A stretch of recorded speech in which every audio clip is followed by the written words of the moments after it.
రాజ్యాంగం పేరుతో కాంగ్రెస్ నేతలు నాటకాలు ఆడుతున్నారని మెదక్ లోక్సభ బీజేపీ అభ్యర్థి రఘునందన్ రావు ఆరోపించారు. సిద్దిపేట జిల్లా గజ్వేల్, కుక్కునూరుపల్లి మండలాల్లో ప్రచారం చేసిన ఆయన రేవంత్పై మండిపడ్డారు. రేవంత్ రెడ్డి అబద్దాలు చెబుతున్నారని దుయ్యబట్టారు. అబద్దాన్ని నిజం చేయడానికి సీఎం రేవంత్ రెడ్డి ప్రయత్నిస్తున్నారని ఆగ్రహం వ్యక్తం చేశారు. కాంగ్రెస్ ప్రభుత్వం అధికారంలో ఉన్న సమయంలో 100 సార్లు రాజ్యాంగాన్ని సవరించిందని రఘునందన్ రావు గుర్తు చేసుకున్నారు. సీఎం స్థాయిలో ఉన్న వ్యక్తి భాష, మాటను మార్చుకోవాలని హితవు పలికారు. అబద్ధాన్ని రోజు చెప్పడం వల్ల నిజం చేయాలని రాష్ట్ర ముఖ్యమంత్రి ప్రయత్నం చేస్తా ఉన్నారు. భారతీయ జనతా పార్టీ నరేంద్ర మోడీ గారి నాయకత్వంలో గత 10 సంవత్సరాల నుంచి ఈ దేశంలో అధికారంలో ఉంది.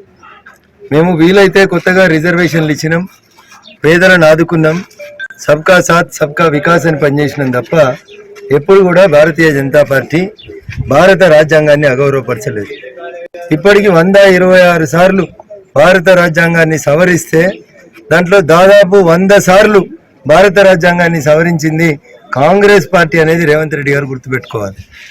ఆడలేక మధ్యలో ఓడినట్టు దళితులని సమాజం నుంచి వేరు చేసేందుకు, దళితుల ఓట్లని గంపగుత్తగా వేయించుకునేందుకు కాంగ్రెస్ పార్టీ రాజ్యాంగాన్ని మారుస్తారనేటువంటి ఒక అబద్ధాన్ని రోజు ప్రచారం చేస్తూ ఉంది.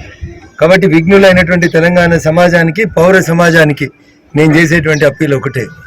భారతీయ జనతా పార్టీ డాక్టర్ బిఆర్ అంబేద్కర్ గారు రాసిన రాజ్యాంగానికి లోబడి పనిచేసేటువంటి పార్టీ.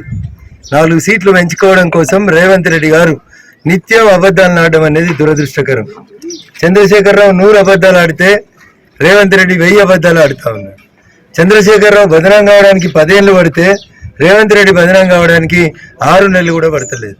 అందుకని దయచేసి ముఖ్యమంత్రి అనేటువంటి బాధ్యతాయుత స్థానంలో ఉన్నారు కాబట్టి రేవంత్ రెడ్డి గారు మీ మాట తీరుని, మీ భాష తీరుని మార్చుకోమని చెప్పి నేను ఈ సందర్భంగా తెలియజేస్తాను.